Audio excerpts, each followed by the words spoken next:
espirituais nessa eternidade, porque um dia vamos estar com o Senhor, e a nossa vida, ela é muito passageira, amém? Aleluia. Nós encerramos domingo passado uma série de mensagens sobre igreja. Então, cada um que pregou aqui, eu, Marcela, Márcio, Jair, falamos sobre igreja. Hoje nós queremos mas começar uma nova série. O nosso tema desse ano tem sido estabelecer os alicerces.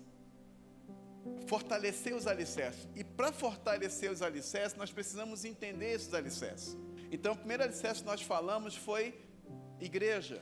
E agora o segundo alicerce estaremos falando, uma série de mensagens também sobre família. Por que igreja e família? Porque igreja e família são as duas instituições, as únicas instituições que Deus deixou, que o próprio Senhor implantou aqui na terra. Família e igreja. Então nós queremos trabalhamos um pouco de família, tendo essa compreensão de que família é o nosso corpo, de que temos que entender que somos multiformes, ou seja, que somos diferentes, mas aprender a lidar com essa diferença, receber os de fora, e na medida que somos tratados, como está acontecendo, né? Quantos participaram já dessa primeira etapa da célula? Levanta a mão e diga aleluia. Glória a Deus, né? Alguns já participaram desse tempo e já aprenderam o primeiro passo, a primeira decisão que tiveram que entender e tomar. Essa semana, algumas células vão estar começando também, vão entender aquilo que já as células que começaram entenderam. E o objetivo nesse processo é justamente restaurar o nosso relacionamento com Deus, com o próximo e o nosso relacionamento interior conosco mesmos. Porque na medida que fazemos isso, uma mudança se opera na nossa vida e das pessoas que estão à nossa volta. Por isso eu quero falar sobre a família e a batalha espiritual. O que você entende com esse termo, ou com esse tema, família e batalha espiritual? O que vem à sua mente quando nós falamos em batalha espiritual? Eu tenho certeza que na sua mente parece esse Deus, né? Fazendo assim, né? Aquele fight entre Deus e o diabo, então uma espada, eu não sei. Mas sempre quando falamos em batalha espiritual, o que vem à nossa imagem, à nossa mente, é Deus brigando com o diabo, sim ou não? É porque não entendemos nada de Bíblia quando pensamos assim. Porque na verdade Deus nunca vai precisar lutar contra o diabo. Ah, mas a guerra começou no céu. Não começou a guerra no céu, querido. No céu Deus só deu um decreto, cai, ele caiu. Deus nunca precisará lutar contra o diabo. Por quê? Porque Ele é Deus. A Bíblia fala que Ele é soberano. E sendo soberano, a Bíblia fala do reino de Deus. E quando fala do reino de Deus, fala que tudo compreende o reino de Deus, inclusive o próprio inferno. Reino fala de domínio. Então Deus tem todo o domínio sobre todas as coisas. Por isso que Jó, quando o livro de Jó diz que Deus reuniu os seus filhos. E quem estava lá como filho de Deus? O diabo, porque o diabo também é filho, é criatura, foi criado por Deus. Ele estava presente, ele foi convocado para estar presente. Então, quando falamos de batalha espiritual, estamos falando da influência que o diabo exerce 24 horas na minha mente, na sua mente, para atrapalhar, para impedir o nosso relacionamento com Deus, conosco mesmos e com as pessoas. Então, batalha espiritual fala de uma guerra a partir de relacionamentos. Ah, por que você está falando isso, pastor? É porque às vezes nós lemos os textos da Bíblia e não obedecemos às regras de interpretação. Quer ver uma coisa? Abra sua Bíblia em Efésios capítulo 6, que é o texto mais tradicional quando falamos de batalha espiritual. Efésios capítulo 6, a partir do verso 10, vamos ler apenas do verso 10 ao verso 13. Efésios 6, 10, 11, 12 e 13, amém? Diz assim: quanto mais sejam fortalecidos no Senhor e na força do seu poder, vistam-se com toda a armadura de Deus, para poderem ficar firmes contra as ciladas do diabo. Porque a nossa luta não é contra sangue nem contra carne, mas contra principados e potestades, contra os dominadores deste mundo tenebroso, contra as forças espirituais do mal nas regiões celestiais. Por isso, peguem toda a armadura de Deus, para que vocês possam resistir o dia mau, depois de terem vencido tudo, permanecer inabaláveis. Para a gente entender esse texto, nós precisamos obedecer uma regra de interpretação que nós chamamos de hermenêutica. A hermenêutica exige que, para você entender melhor o texto, você precisa ler os textos antes e os textos depois. Eu nunca tinha parado para perceber, mas quando você começa para entender o capítulo 6, você vai ter que ir para o capítulo 4, capítulo 5, para entender o capítulo 6. Você vai ver que o capítulo 6, a partir do verso 10, é uma continuação daquilo que Paulo está ensinando. Paulo faz uma comparação a partir do capítulo 4 sobre o modo de comportamento do crente e do não crente. E ele começa dizendo no capítulo 4 para não darmos lugar ao diabo e também para não extinguirmos o Espírito Santo.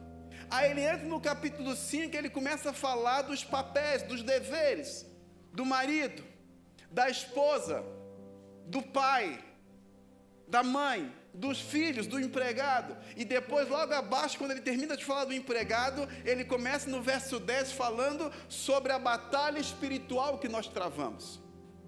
Então ele está dizendo que essa batalha, principalmente, ela acontece nos nossos relacionamentos e principalmente na família e na igreja.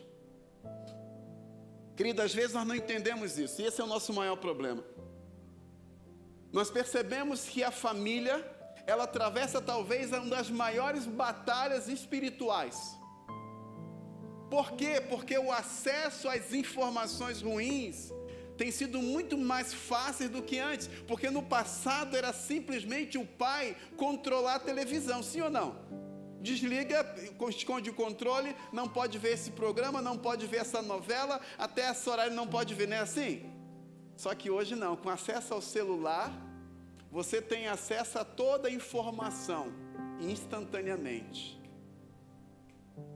E no processo, a própria mídia tem de alguma forma disseminado, e não só através das novelas. Você lembra, os mais antigos lembram disso?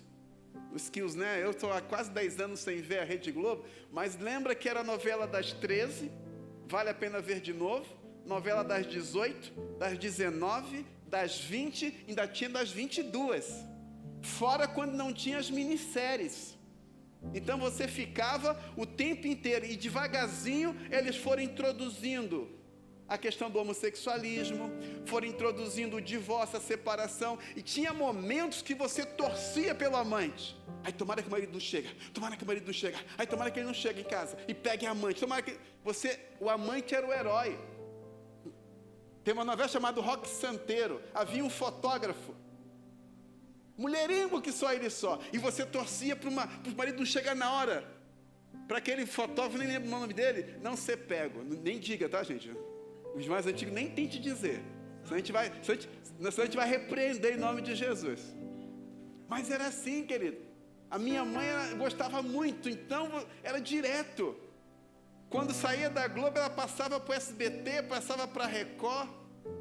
Aquele O Direito de Nascer, eu ouvi na rádio primeiro novela do Direito de Nascer, eu era pequenininho e acompanhava minha mãe ouvindo o Direito de Nascer na rádio. Depois se tornou, ele foi para a televisão, eu vi na televisão também, porque minha mãe era novelina, nunca vi gostar tanto de novela, e ela gostava muito. E com o passar do tempo, essa influência foi gerando em nosso coração um conformismo. O que tem de mais? Porque a ideia justamente era essa, é natural, é comum, o que tem de mais? E a gente foi aceitando. Então, batalha espiritual é essa influência demoníaca nas nossas emoções, nos nossos sentimentos, na nossa vontade, na nossa mente, ou seja, é influência na nossa alma. Com que objetivo? Destruir os nossos relacionamentos. E quando olhamos para Gênesis, vamos ver que a primeira batalha espiritual acontece justamente numa família. Quando Adão e Eva, seduzidos pela serpente por Satanás, foram enganados, e nessa sedução eles desobedecem, e em vez de assumir a responsabilidade, começa a culpar o outro. E é tão interessante que lá no capítulo 2, verso 23, quando Deus cria o homem, e da sua costela ele faz a mulher e entrega a mulher para ele. Olha o voto que ele faz diante de Deus, o voto lindo de casamento. Agora sim, esta mulher é carne da minha carne e osso dos meus ossos. Ela será chamada varoa ou mulher, porque Deus a tirou do homem. Por isso deixará o homem seu pai e a sua mãe, e unir-se a sua mulher, e serão dois, uma só carne, uma só pessoa. Coisa linda, né? Esse era Adão. Assim que ele viu Eva, aquela gata. Lembrei agora, quando eu chamo a Laura de gata do vovô, ela fala, gata. É Laura, vovô. Mas ela aqui, ela fala, ele vê aquela maravilha. Mas isso vai até o pecado. Quando entra o pecado, ele já não diz a mesma coisa. Essa mulher, osso dos meus ossos, não é a mulher que tu me deste. Ou seja, Deus era culpado. Olha, como se assim, ó a mulher que tu me deste, olha o que ela fez comigo. Ele não assume a sua responsabilidade, nem a mulher assume também, porque ela coloca a culpa na serpente. Querida, aí a gente vai perceber que azeda o relacionamento. E a cada momento a gente vai percebendo no seio da família tudo isso. O objetivo do diabo é justamente gerar no nosso coração tantas coisas. E a gente sem perceber vai morais, espirituais. E muitas famílias são destruídas. E sabe o pior de tudo, querido? Ao olharmos as taxas de divórcio, a taxa de divórcio no meio cristão, no meio evangélico, está tão alto quanto no mundo que não conhece princípios. Porque nós nos acostumamos de tanto ouvir, o que tem de mais? Se não der certo, faz o quê? Separa. E muitos de nós aceitamos como verdade. Querido, se não der certo, você faz dar certo. Porque existe um princípio para aqueles que servem ao Senhor.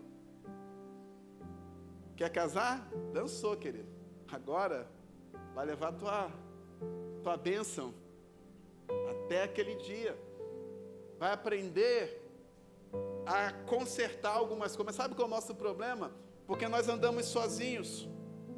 Existe muitas vezes mais desviado dentro da igreja do que fora dela. Porque quando eu não vivo o propósito, estou desviado. Quando eu não cumpro o propósito, estou desviado. E quando olhamos para Paulo escrevendo aos Efésios, no capítulo 5, vamos ver que ele fala um papel do marido, o papel da mulher, o papel do filho e o papel do empregado. Ele mostra a necessidade desse relacionamento. Por que ele fala de empregado? Porque naquele tempo o servo vivia e morava na casa, era como um membro da família. Por isso que ele faz questão de citar esse servo, esse empregado. Sabe qual é o nosso problema?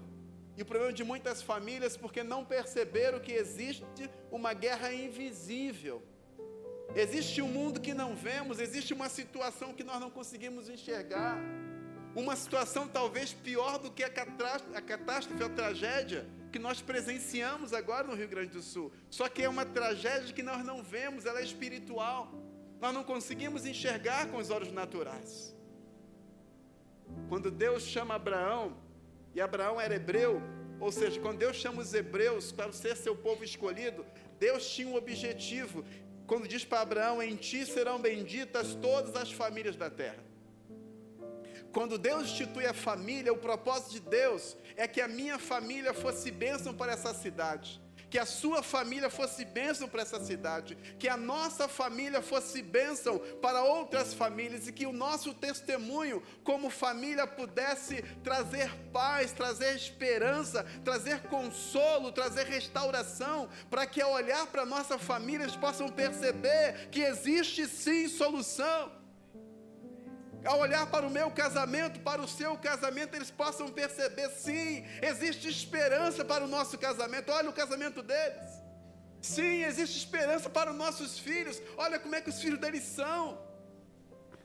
Mas, sinceramente, querido, tem sido essa a realidade? Tem sido esse testemunho? Ou será que os vizinhos ficam apavorados com os nossos comportamentos em nossa casa? Uma vez conversando com uma pessoa, que eu não vou dar muita informação, senão eu entrego o dito cujo. E conversando com um casal, e a questão era justamente o filho.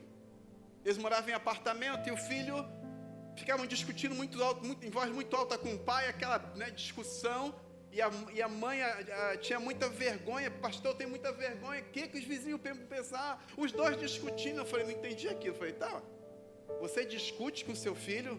Ele não mandei calar a boca. Simples, para mim é tão simples, né?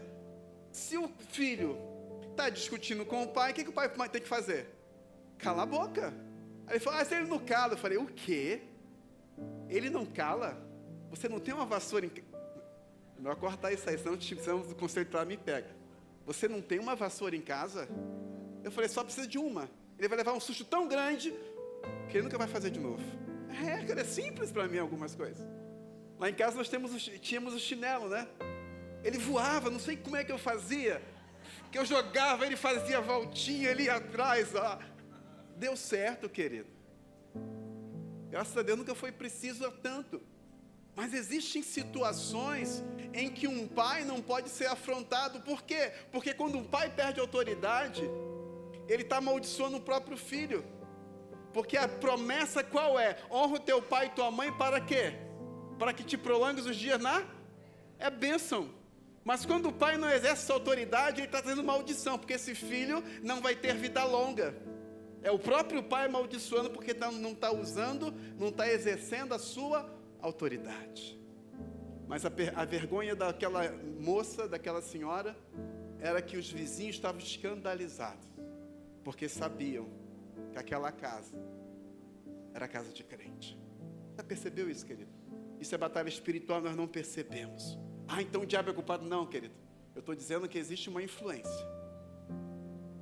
Ele pode influenciar, mas ele não vai pegar a tua mão, e não vai pegar a tua boca, abrir, ele vai até colocar ideias, pensamentos, mas é você que na sua maturidade vai perceber a ação dele. E não vai permitir que ele te use para o intento que ele tem, que é destruir nossa família e nossa geração. Há muitos pais que perderam seus filhos. Há muitos pais que não vão deixar legado.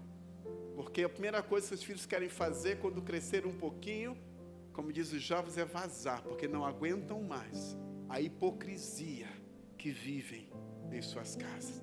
Pastor, está sendo muito duro, mas querido, ou a gente desperta para essa realidade, ou vamos continuar sendo ping-pong nas mãos do diabo.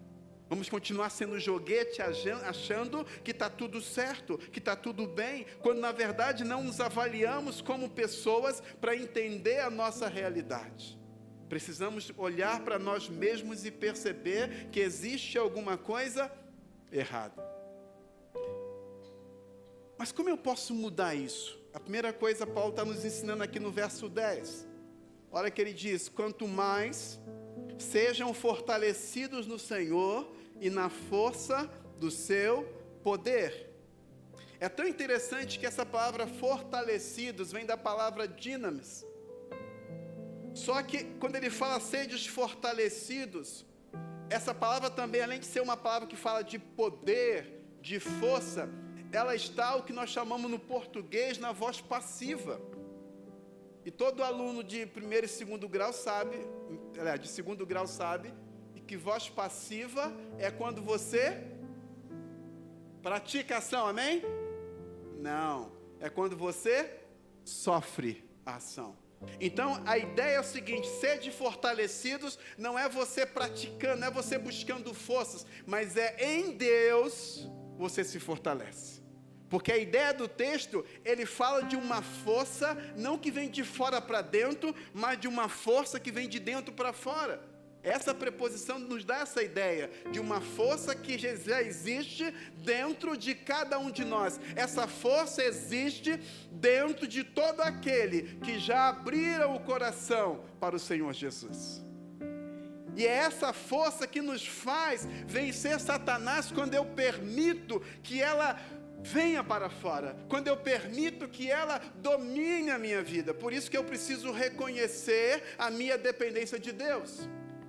Não tem a ver com quanto eu estudei, não tem a ver com sabedoria que eu tenho, mas tem a ver com o reconhecimento que é dele que vem a minha força. Mas a coisa mais interessante é que, além de ser passivo, ele está num tempo, no original, que nós chamamos de presente. E diferente do português, o original grego, o presente não é o tempo, é uma ação. Significa o quê? Eu tenho que estar me fortalecendo a cada dia, a cada momento. É um processo contínuo de fortalecimento. Eu tenho que buscar esse fortalecimento todo dia. Por isso a importância da oração, da palavra o tempo todo. Porque, querido, quando nós não oramos, quando nós não buscamos, nós somos presas fáceis para Satanás. Porque a Bíblia fala, Pedro diz que ele anda ao nosso derredor buscando o quê? Oportunidade. Significa o quê? Que ele não pode fazer o que ele quer conosco, mas ele vai tentar fazer, nos observar, esperando oportunidade para nos atacar. Então a ênfase aqui que Paulo está dando, não é a aquisição de um novo poder, mas é usar a força e o poder que você tem nessa união que você tem com Cristo. Quando estamos unidos com Ele, nós nos somos fortalecidos por Ele, e essa força nos dá a vitória. Paulo está nos convidando aqui, querido, a nos preparar, a treinar-nos para essa compreensão, a nos despertar. Capítulo 5, verso 14, ele diz: desperte, você que está dormindo, levante-se dentre os mortos e Cristo te iluminará. Querido, nós precisamos despertar. Há uma guerra travando-se em nossa casa. O diabo está ao nosso redor, da nossa família, buscando tragar os nossos filhos. Muitas vezes estamos muito mais preocupados em dar boa formação para os nossos filhos e não preocupados com a eternidade. Serão doutores, sim, serão especialistas, serão técnicos, mas irão para o inferno. Isso é sério, querido. Ou a gente acorda e começa a colocar o joelho no chão e interceder, porque eu creio que a oração pode mudar qualquer coisa, e para que Deus possa cuidar. Mas a nossa parte tem que ser feita. A Bíblia diz: ensina o teu filho no caminho em que deve andar. Não é ensinar a apontar para a igreja.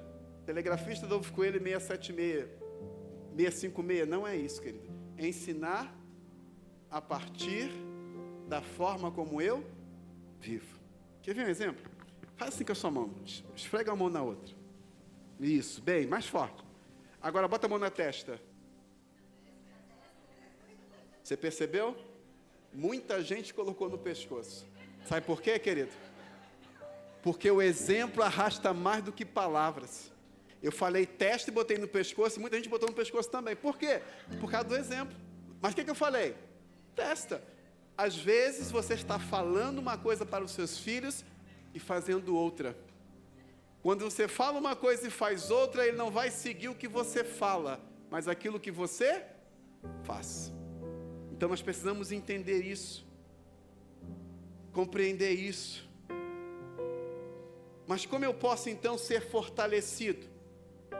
O capítulo 5, a partir do verso 15, ele nos dá orientações. Como um crente pode se fortalecer? Ele diz assim: portanto tenham cuidado, 5 verso 15, portanto tenham cuidado com a maneira como vocês vivem, e vivam não como tolos, mas como sábios. Primeira coisa é viver em sabedoria. O sábio aqui não é intelectual, não é aquele que estudou, que fez faculdade, não, querido. O sábio aqui é aquele que está comprometido com a verdade, é aquele que está comprometido com a luz, porque essa sabedoria é derivada da fé. É quando você vive de tal maneira que o seu filho, quando olha para você, ele quer ter a mesma coisa que você tem, o mesmo Cristo que você serve. Ele quer orar como você ora, ele quer buscar como você busca. Nossos filhos pequenos, bebês, quando começamos a orar, o que eles fazem? A maioria deles levanta a mão para cima. Por que levanta a mão para cima? Porque estão vendo, estão reproduzindo sem entender. Tem muitos pais indiferentes como Eli. Olha que Deus avisou muitas vezes: Eli, cuidado com os seus filhos. Eli, teus filhos vão morrer. Eli, teus filhos estão vacilando. Eli, teus filhos estão errando. Eli, teus filhos estão no caminho ruim. Mas Eli não deu ouvidos, a ponto que os filhos morreram. Davi foi negligente também, não deu ouvidos à ordem do Senhor.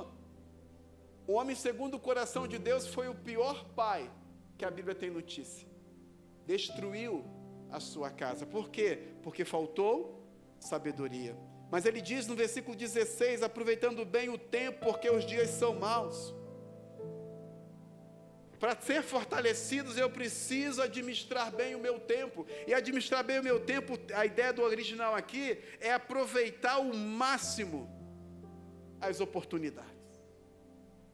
Querido, você tem aproveitado ao máximo as oportunidades que Deus tem dado com a sua casa, com a sua família? Você tem? Nós tivemos que acessar um deputado para que um pai pudesse estar perto do seu filho. Já pensou uma coisa dessa? E nós temos a oportunidade de só estender a mão, ou de ir até o quarto deles, ou de poder abraçar, e aquele pai não. E o pior, existe um decreto médico até 3 anos de vida.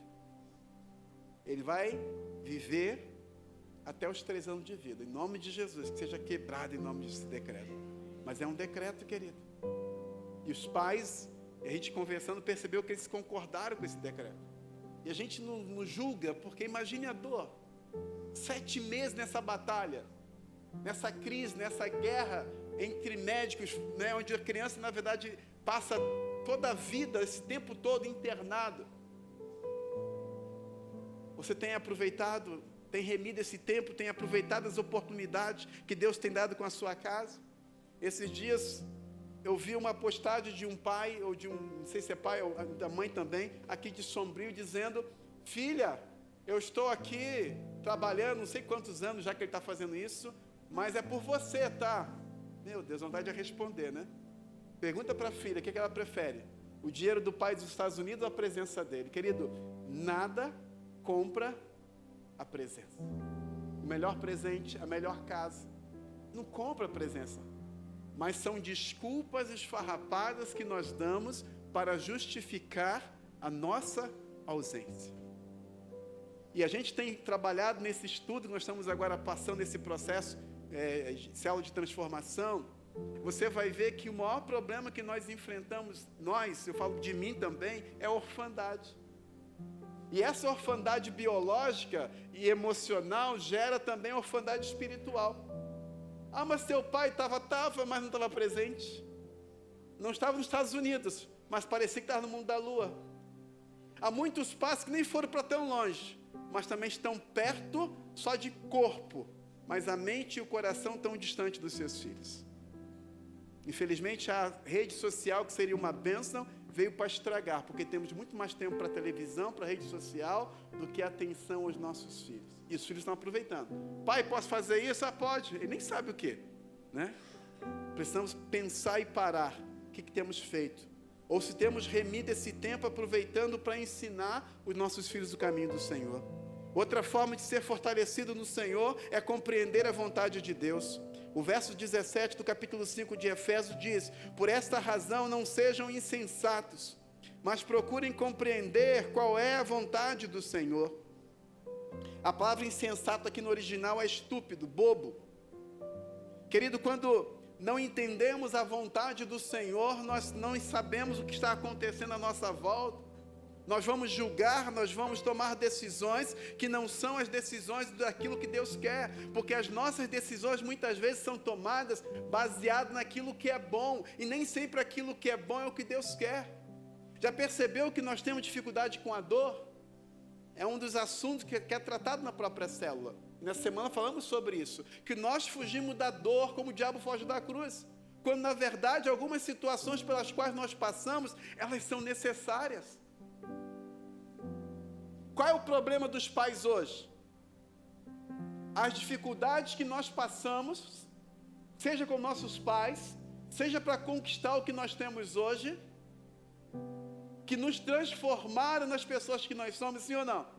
Só que nós queremos evitar que nossos filhos tenham as mesmas dores. Ah, o meu filho não. Meu filho vai ter tudo de bom e do melhor. Coitado, lê do engano. Porque se ele não aprender a passar por alguma das dificuldades pelas quais você passou, ele não vai valorizar nada do que você deu para ele. Esses dias eu vi na rede social, lógico, aconteceu nos Estados Unidos isso, a filha queria um carro, e a família toda reunida ali no aniversário dela, deram o carro para ela. Só que o carro zero não era da marca que ela queria, parece que ela queria uma Mercedes, e eles deram uma outra marca.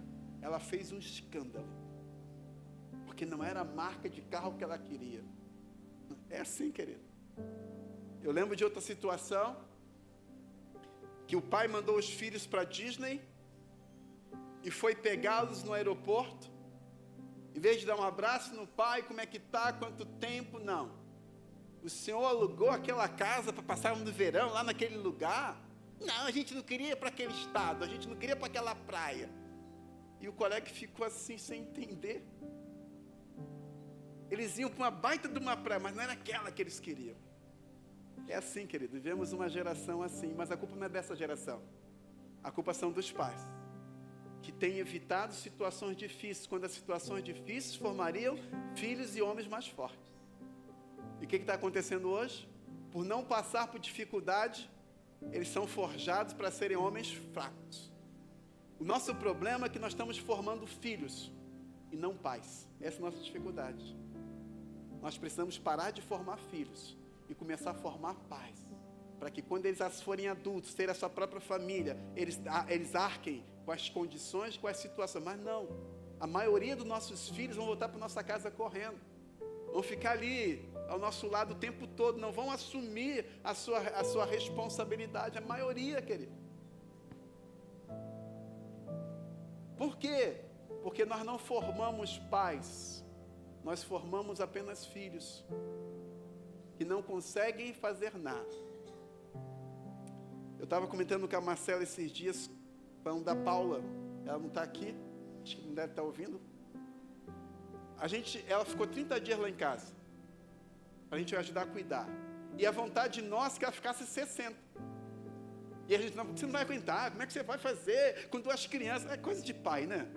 Mas ela não tem jeito, ela foi para a casa dela, assumir, e é coisa bem interessante, tanto da Ana como da Elisa, eles nunca, tanto da Laura como da Elisa, tanto Du como a Paula nunca permitiram que a gente ficasse madrugada acordado. Sabe o que eles diziam para a gente? É nossa responsabilidade. O que a gente podia fazer é quando amanhecia, ir lá tentar pegar um pouquinho para eles poderem dormir, mas a madrugada era deles. Eles que deveriam ficar acordados porque eles eram pais. Você está entendendo, querido? Quando forjamos nossos filhos para serem pais, eles vão assumir a responsabilidade. No verso 18 ele diz: não se embriagueis com o vinho, pois isso leva à devassidão, mas deixe-se encher do Espírito. A outra coisa que nos fortalece é nos encher do Espírito. Encher do Espírito aqui é a mesma coisa do início anterior, é uma experiência que ele está usando aqui contínua, ele está usando de novo o presente, agora é imperativo. Ele fala do imperativo presente. O que significa isso? É uma ordem que eu tenho que cumprir a cada dia. Ah, mas eu tive uma experiência maravilhosa, fui batizado. Só isso não é o suficiente, querido. Você precisa a cada dia ter essa mesma experiência renovada, na medida que você busca ter intimidade com o Senhor.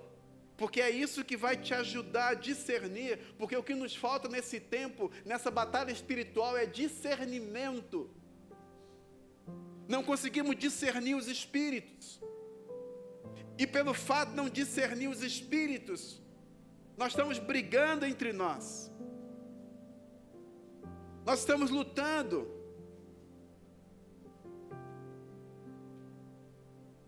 O versículo 12 do capítulo 6, ele diz que a nossa luta não é contra carne e sangue, mas contra principados e potestades. Quando não discernimos o Espírito, nós achamos que o inimigo é o nosso cônjuge, é a mulher, é o marido, é o filho, é o pai.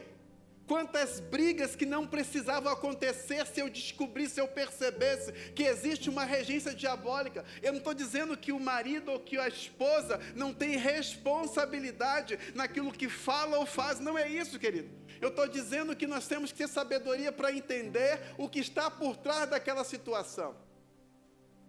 Quando Jesus disse assim: Pedro, Irmãos, discípulos, eu tenho que ir para a cruz. O que Pedro diz? Não, Senhor, para a cruz você não vai não. O que ele respondeu para Pedro? Para trás de mim, Satanás. Pedro era Satanás? Não, claro que não. Mas aquele que estava influenciando a mente de Pedro era Satanás. Muitas vezes há muitos maridos sendo influenciados por Satanás. Há muitas mulheres sendo influenciadas por Satanás. Querido, há muitas mulheres que nem Jezabel quer possuir. Sério. Porque não entendeu isso. E há muitos maridos pior do que Acabe. Quando nós não entendemos essa realidade, o diabo faz peteca, ele brinca com o casal, com o casamento. Aí depois os filhos crescem e não querem saber da igreja. Não querem saber de Jesus. Mas o que aconteceu? Eu levava para a escola bíblica, para a salinha das crianças. O teu testemunho foi o que aconteceu. Foi aquilo que você fez, querido. Você mandou botar a mão na testa, mas você botou a mão no pescoço e eles imitaram você. Não é o que eu falo, mas aquilo que eu faço. É quando meu filho me vê orar e me vê devedor diante do Senhor, buscando a sua presença, clamando. Mas é muito mais do que isso, é quando eles me veem obedecendo, vivendo a vontade do Senhor. Você precisa identificar o inimigo. O inimigo, Paulo deixou bem claro, não é contra a carne e sangue, não é contra o meu irmão, não é contra o líder, não é contra outro pastor, contra outra igreja que eu tenho que lutar, mas é contra principados e potestades. Se aquela pessoa quer ser usada, problema dela. O que não vai acontecer é eu permitir que o mesmo espírito que está usando ela me use também. O discernimento espiritual me dá essa habilidade de perceber essa ação demoníaca que está atrapalhando, que está impedindo, que está gerando briga, gerando confusão, mau testemunho. Querido, quando vamos despertar e acordar? Aí o diabo aproveita e enche tua mente tanta coisa que o teu coração fica fechado para o teu cônjuge. Você quer ver todo mundo, menos ele ou ela na sua frente. Por quê? Teu coração está fechado. E você acha que está certo ou está certo. Porque nós temos uma coisa, a religiosidade faz isso. Na igreja somos espirituais, mas em casa somos um demônio. Até quando, querido? Até quando vamos olhar para a palavra e viver a palavra? Lembra que eu falei domingo passado sobre isso? É um dos textos que nós estudamos, Efésios. São 4 livros da prisão. Efésios é um livro da prisão. Efésios, Filipenses, Filemão e Colossenses. Foram livros que nós estudamos versículo por versículo e trabalhamos ele. E nos confronta, por quê? Ou nós fazemos aquilo que a Bíblia diz, ou vamos brincar. E batalha espiritual, Tiago diz assim: sujeitai-vos antes a Deus, resistir ao diabo, ele. A forma de vencer o diabo que é na obediência. Nada disso. No passado, quando se falava de batalha espiritual, você estudava mais o diabo do que a palavra. Você tinha que saber todos os nomes de demônios. Era Rebecca Brown. O outro, esqueci o nome dele agora. Massal não é. Nem sei o nome do cara mais. Daniel Mastral. Você comia, dava medo. Porque a Rebecca Brown foi no inferno. Você queria no inferno também. Se ela foi, eu tenho que ir também. Porque não sei o quê. E tudo que nós sabíamos, sabe de quem era? Eram pessoas que foram satanistas, que aprenderam com o diabo e estavam agora ensinando na igreja. O diabo ensinando na igreja o que era batalha espiritual. Meu Deus do céu. E quando a palavra nos ensina de forma bem simples, querido. Sujeitai-vos, pois, a Deus. Resisti ao diabo. E ele fugirá de vós. Só que obedecer a Deus não é tão fácil assim. Porque eu preciso olhar a palavra.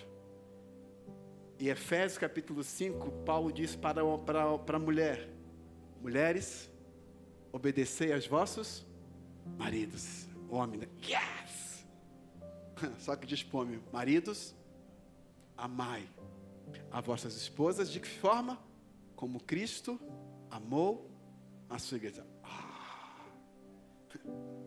Eu te lembro até hoje. Tinha uma situação que nós tínhamos que resolver com um casal. Eu estou contando porque eles já autorizaram a contar, não vou só falar o nome deles. E quando eu fui conversar com esse casal, que deve estar me ouvindo, ele veio com a Bíblia assim marcada. Eu já percebi tudo. Já vi, vai ser uma história, isso vai ser bonito de ver. Ele chegou marcado a Bíblia. Aí chegou todo cheio de pompa, eu falei, tá, começa você, já está com a Bíblia na mão. Aí ele abriu a Bíblia. Capítulo 5. Aí diz assim, mulheres, obedecei aos vossos maridos no Senhor. Pastor, ela não está me obedecendo. Eu falei, que bacana, gostei.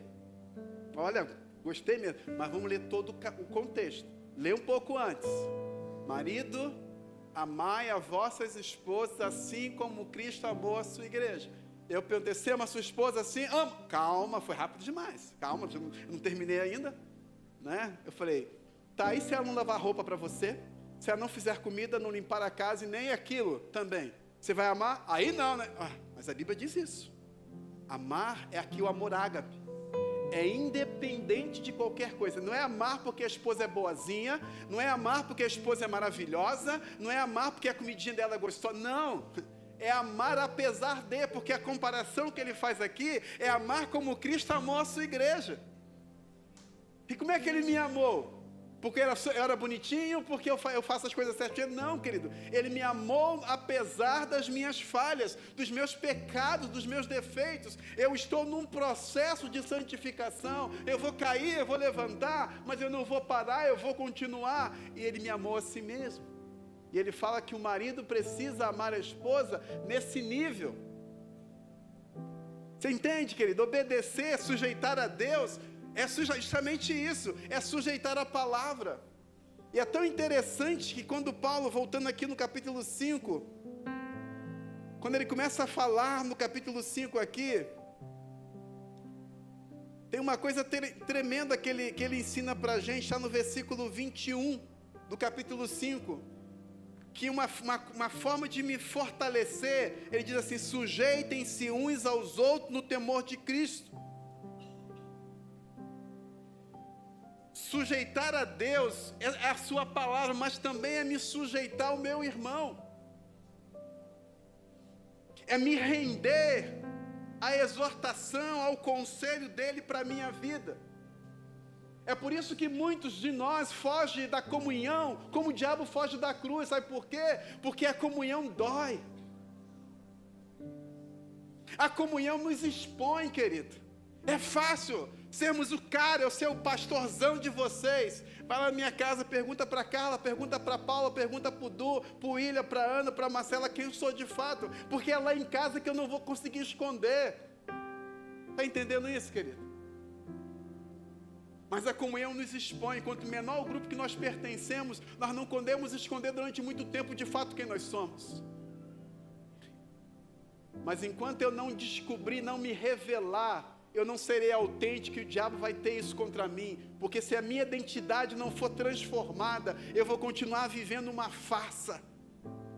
É o que Paulo chama de hipocrisia. É quando a cera cai. Naquele tempo o teatro era feito com cera, máscara de cera, só que ela derretia e expunha o rosto natural daquele ator. Muitas vezes somos assim, e o diabo sabe disso. Batalha espiritual é quando eu não deixo na mão dele nada que ele possa usar contra mim, porque ele vai usar, querido.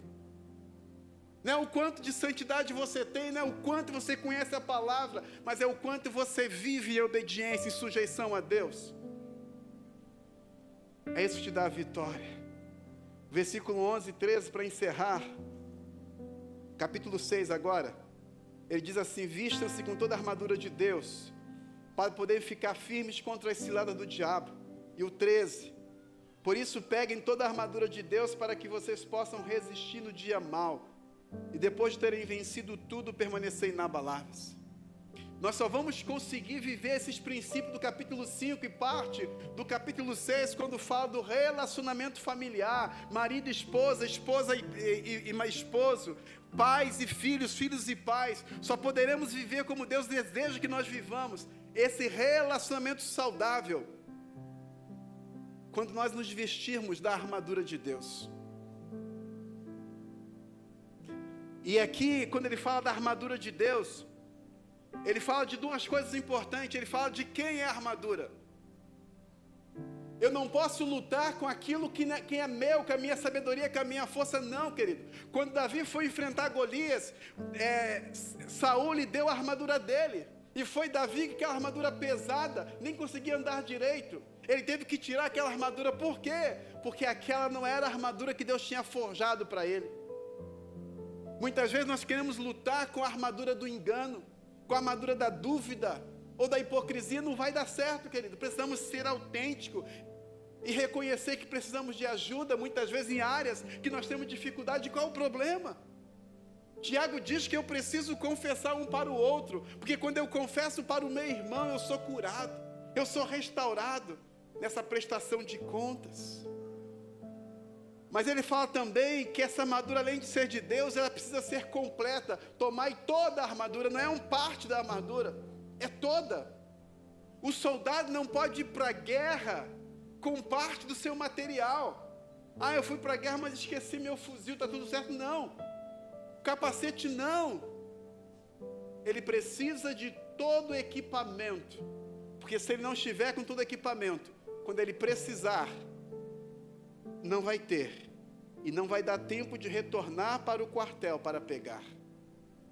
Querido, e quando ele fala dessa armadura, não é algo que eu posso colocar e retirar, não é como um fardo de jogador de futebol, que bota lá e depois que joga, tira para lavar. Não, eu preciso estar com essa armadura constantemente. A armadura de Deus precisa ser companheira o tempo todo da minha vida, porque o inimigo está esperando apenas uma oportunidade.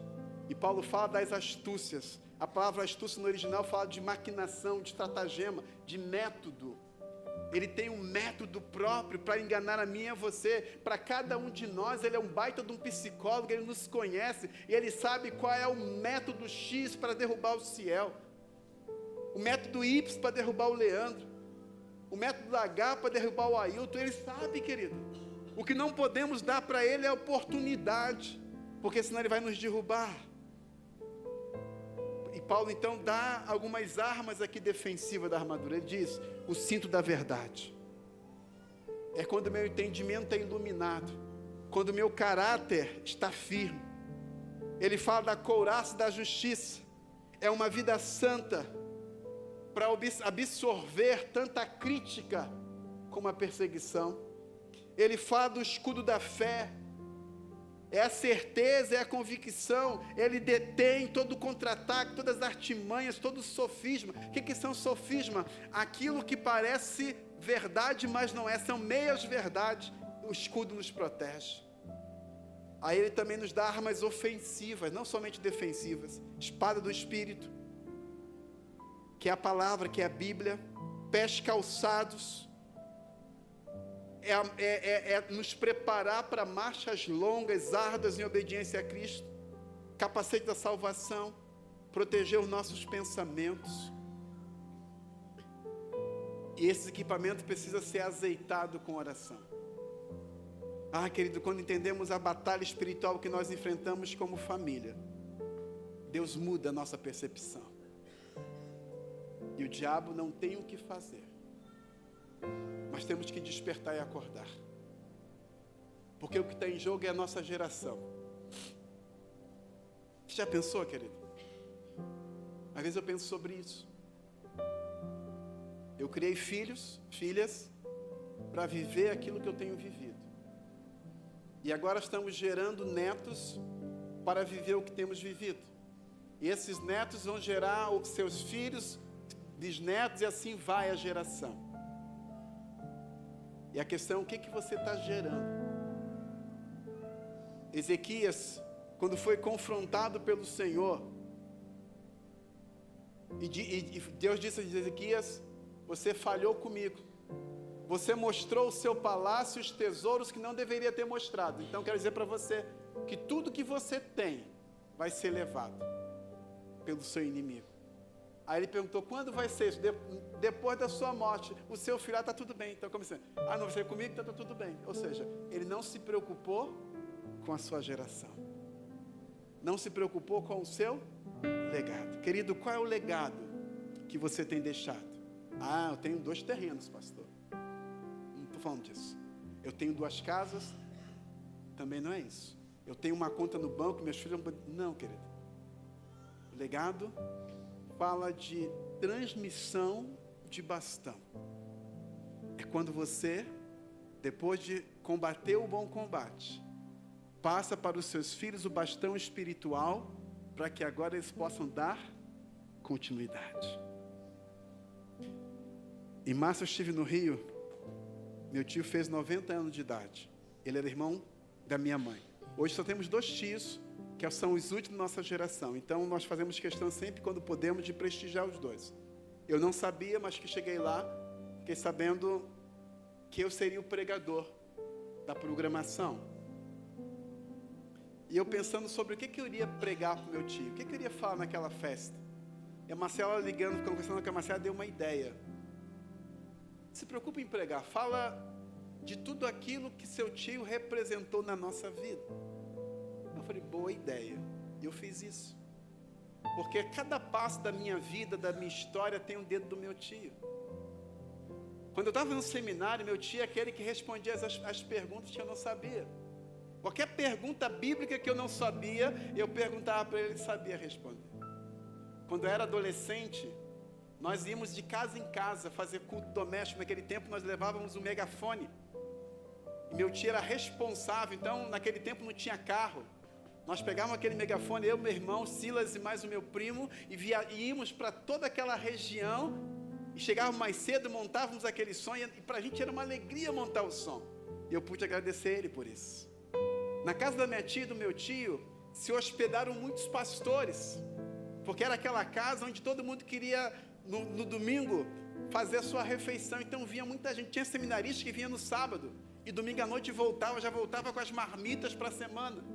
Então nós tivemos contato com pastores que foram gente que cresceram muito na denominação batista no Brasil inteiro, passaram na casa deles, e a gente aproveitou, a gente bebeu da fonte desses homens que estavam ali estudando aí no seminário na época. E foram outras coisas que nós aprendemos com ele. Meu tio está com 90 anos, está cego, mas ele passou o bastão para mim, passou o bastão para o Silas, passou o bastão para o meu primo que é pastor, e para toda uma geração que tem vivido tudo aquilo que ele nos ensinou. No meu pai não tive esse conhecimento, meu pai não era crente, mas o meu tio foi alguém que me tornou e fez a pessoa que eu sou. A pergunta é: qual o legado você vai deixar para o seu filho? Qual é o legado que vai deixar para o seu neto, para o seu bisneto, para o seu tataraneto? O que eles vão dizer de você depois? O meu avô, o meu pai, o meu tataravô. E é interessante que tudo veio da nossa bisavó. Eu não conheci, mas eu soube que ela era uma mulher temente a Deus e de oração. São gerações que vão passando quando nós temos uma preocupação. Batalha espiritual é quando eu tenho essa compreensão que existe um mundo paralelo que influencia esse mundo natural. E quando eu desperto e acordo e começo a perceber, tentando entender o que está acontecendo. E quando você tem essa consciência, quando teu esposo falar alguma coisa, você vai perceber, peraí, não, aí existe uma influência aí. Lógico, vai dizer para ele, né? Ah, tem uma influência aí, você é o diabo. Não, aí piorou. E nem ao contrário. Quando o marido percebe que aquilo que a mulher falou não foi ela bem que quis dizer daquela forma. Isso muda, querido. Aí você luta contra o inimigo certo. Só para encerrar, eu lembro de uma história, aqui na igreja mesmo. Irmão, você lembra do passado que era muitos problemas, as pessoas vinham com tanto problema de alma, hoje não tem, né? Hoje todo mundo curado, aleluia, glória a Deus. E eu lembro que nós voltamos do encontro, irmão sabe, quando vão no encontro, a gente volta quebrado, né? Era um encontro de homens, voltamos quebrado, estava no carro, as crianças eram pequenas, Paula, Carla e Ana, tudo pequenas, e eu no carro ali na frente, e Marcela conversando aqui. Conversando, na verdade, quando eu falo conversando, ela estava orientando. E a pessoa pergunta, e essa pessoa era quase todo domingo a mesma história. E ela estava aqui conversando. E eu lá na frente do carro. Igreja vazia praticamente, eu ia para frente, eu ia para trás. Eu ia para frente de carro e para trás com o carro. E eu pensava, como é que pode? Essa mulher não sabe que estamos cansados? Não sabe que estamos com fome? Essas crianças que estão com fome? Como é que pode? Todo dia conversa, todo domingo a mesma conversa, e parece que não resolve o problema, não sei que lá, sabe? De repente, querido, sabe, uma coisa assim, de repente, eu falei, sem vergonha, te peguei, quase que tu me pegas. Aí eu respirei e falei, está repreendido, Satanás. Minha esposa está fazendo o papel dela de pastora, está aconselhando. Desliguei o carro e fiquei tranquilo. Ela terminou, entrou no carro, fomos para casa tranquilos. Já pensou, querido? Quando entrasse no carro, ela não ia entender nada, ia brigar também, porque achava que estava fazendo certo, e ia ser uma briga, e quando chegasse em casa, cada um ia dormir para um lado. Você está entendendo? O diabo não está brincando conosco. João diz que ele veio para matar, roubar e destruir. Mas ele só tem essa capacidade de matar, roubar e destruir, se você permitir. Porque Tiago é muito claro: sujeitai-vos a Deus, resisti ao diabo, e ele fugirá de vós. Ele fugirá da sua casa, do seu casamento, da criação dos seus filhos. Ele não vai influenciar a sua geração, querido. Mas se sujeite a Deus primeiro. Quando se sujeita a Deus, você está protegido, guardado. O Salmo 91 fala sobre isso. Aquele, fugiu agora o início do versículo, aquele que anda no esconderijo do Altíssimo, a sombra do Onipotente, descansará. Direi do Senhor, Ele é meu refúgio, a minha fortaleza. Ele é essa segurança que nós temos. O diabo não tem poder contra aquele que colocou algo dentro de você. A Bíblia diz que o que está em você é maior do que está no mundo. É verdade. Mas é você que vai decidir se dá lugar ou não. Paulo fala isso no capítulo 5 de Efésios. Não deis lugar ao diabo. Se ele diz que não, para não dar lugar, é porque nós podemos dar lugar. Ele só pode fazer aquilo que você permite. Ele pode se opor? Claro que ele pode se opor a você. Ele tem poder de fazer muitas coisas que você nem imagina, mas ele não tem todo o poder. Porque você está guardado e protegido debaixo das asas do Altíssimo. Mas, querido, isso não é automático. É aqueles que andam em sujeição. Batalha espiritual não é para todo mundo, não. Outra coisa importante para finalizar. Batalha espiritual não é para todo crente. Só enfrenta a batalha espiritual aqueles que querem ter uma vida que vive a palavra. Porque quem não vive a palavra, querido, não tem batalha. Não precisa ter. O diabo não vai lutar com alguém que já dominou. O diabo só luta com alguém que ele não conseguiu dominar ainda. Ele só luta com alguém que está se opondo a ele. Se você não está se opondo, não tem guerra espiritual para você. Ele já dominou. Ele já está na sua casa. Ele já faz a bagunça que ele quer, porque você nem percebeu. Mas quando você se desperta, como diz Paulo no versículo 14, do capítulo 5 de Efésios, desperta e começa a perceber, aí você vai ver. Aí você começa a agir e você começa a dar comandos no mundo espiritual. E a Bíblia diz que ele tem que te obedecer. Porque você não está falando no seu próprio nome, mas no nome daquele que já venceu. A Bíblia fala lá em Gênesis que o filho da mulher pisaria na cabeça da serpente. Isso aconteceu na cruz. Jesus já venceu a serpente. Por isso que nele somos mais do que vencedores. Mas eu tenho que tomar posse e viver de acordo com a sua palavra. Porque é essa palavra que é a espada que eu vou utilizar quando ele tentar alcançar vitória sobre a minha casa, sobre meus filhos, sobre a minha esposa. Aí eu uso a palavra e tomo posse daquilo que ele tem para mim. Feche os seus olhos. Há uma canção que foi cantada aqui, que eu quero trazer a sua mentalidade, que é: grava a eternidade em mim. O diabo é tão astuto que tem nos feito nos preocupar com esse mundo presente. Como falamos, pessoas que tinham tantas coisas e agora não tem mais nada. Falamos também daquele amigo nosso que pregou um sermão no domingo, na segunda-feira, no mesmo horário, Deus o recolheu. Querido, a eternidade tem que ser gravada em nosso coração. O que passamos aqui é apenas um momento. Vai chegar um momento, um dia em que nós vamos ser chamados por Ele. Vai chegar um dia em que nós vamos estar com Ele.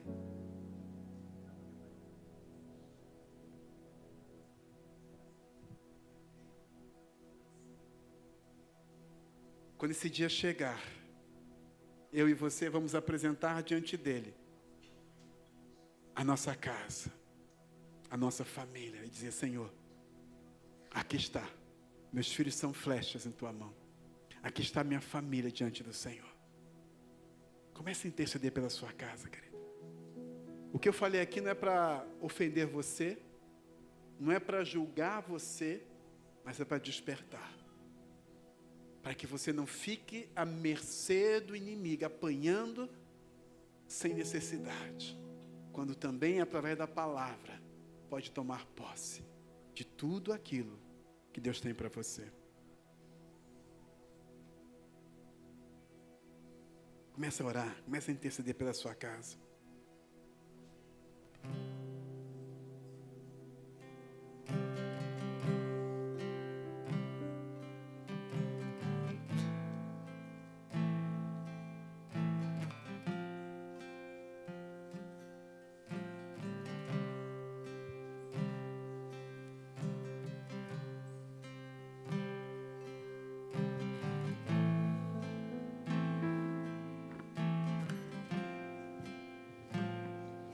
Existe um dia que queima em meu coração, uma eternidade pra te conhecer.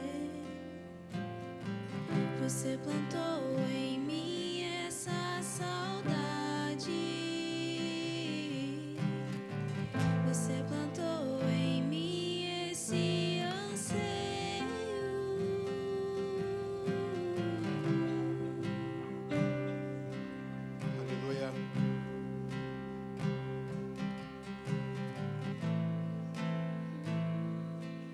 Fale com Deus, que Ele interceda pela sua casa. Existe um dia que queima em meu coração, uma eternidade pra te conhecer. Você plantou em mim essa saudade. Você plantou em mim esse anseio. Você prometeu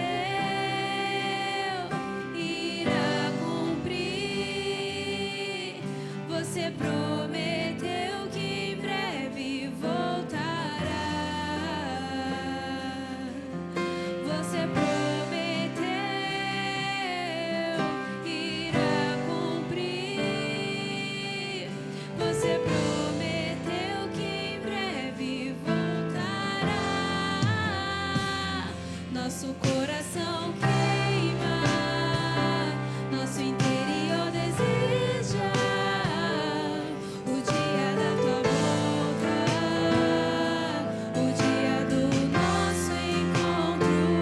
Nosso coração queima, nosso interior deseja o dia da tua volta, o dia do nosso encontro. Aleluia. Santo, santo, santo é o teu nome, Jesus. Santo, santo, santo, santo. Você prometeu irá cumprir. Você prometeu que em breve voltará. Você prometeu irá cumprir. Você prometeu que em breve voltará.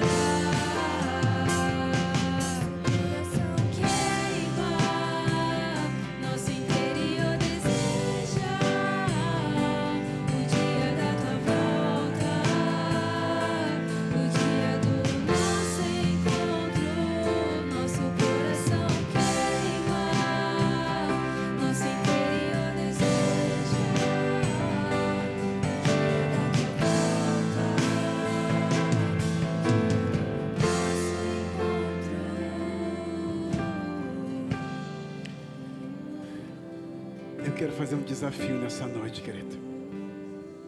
Eu não posso encerrar essa palavra sem desafiar você. Se você entendeu essa palavra e compreendeu o que precisa como família, tomar uma decisão em mudar o teu comportamento e a tua postura, você não precisa vir aqui à frente, mas no lugar que você está, eu quero que você fique de pé fazendo esse compromisso com o Senhor, de mudar o seu comportamento e a sua postura. Nós queremos orar por você. Só se você entendeu essa palavra e quer declarar assim: Senhor, a partir de hoje eu não vou mais viver da forma como eu tenho vivido, mas hoje eu decido assumir a autoridade sobre a minha casa. Hoje eu decido dizer para o diabo que ele não tem poder sobre a minha casa, sobre meus filhos. Se você entendeu essa palavra, eu quero orar por você. Criados para estar com você. Fomos criados para te contemplar. Fomos criados para te desejar. Fomos criados para estar com você. Fomos criados para te desejar. Fomos criados para te contemplar. Fomos criados para estar com você. Nosso coração queima, nosso interior deseja o dia da tua volta, o dia do nosso encontro. Nosso coração queima, nosso interior deseja o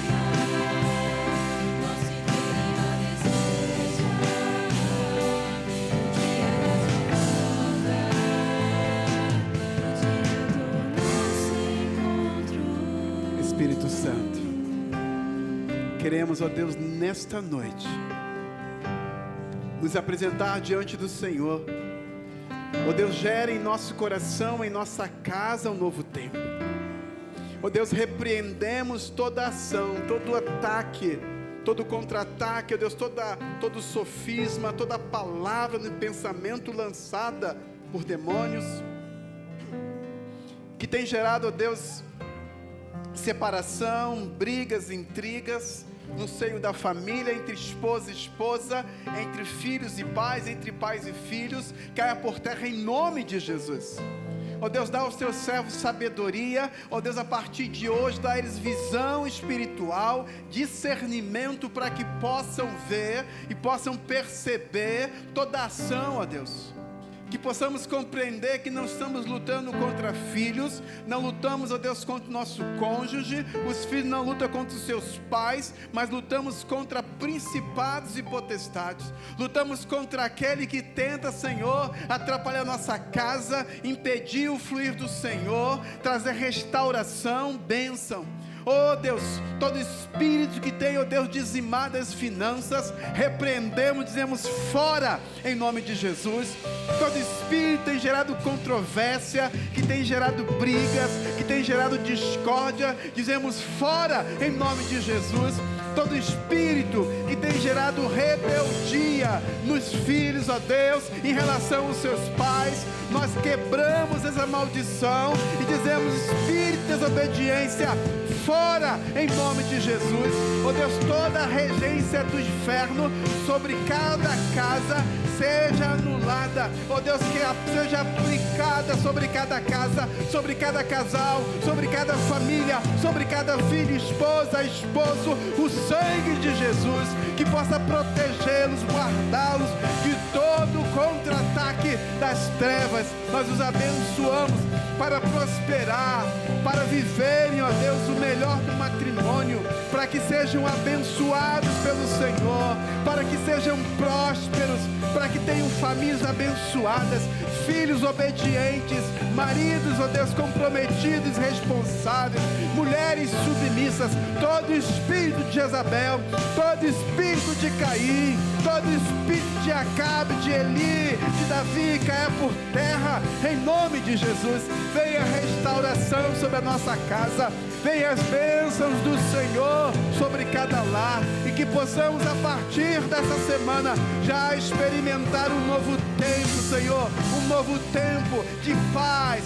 Tudo aquilo que Deus que cercava, que impedia, que atrapalhava, anulamos em nome de Jesus. Toda palavra lançada, toda obra feita, caia por terra em nome de Jesus. Que venha esse novo tempo sobre cada casa, que possa, Senhor, trazer o brilho do Senhor e impactar outras famílias a partir do testemunho, daquilo que vão ver a partir de hoje, em o nome de Jesus, em o nome de Jesus. Se você crê, comece a aplaudir o Senhor e dê a Ele o grito de júbilo.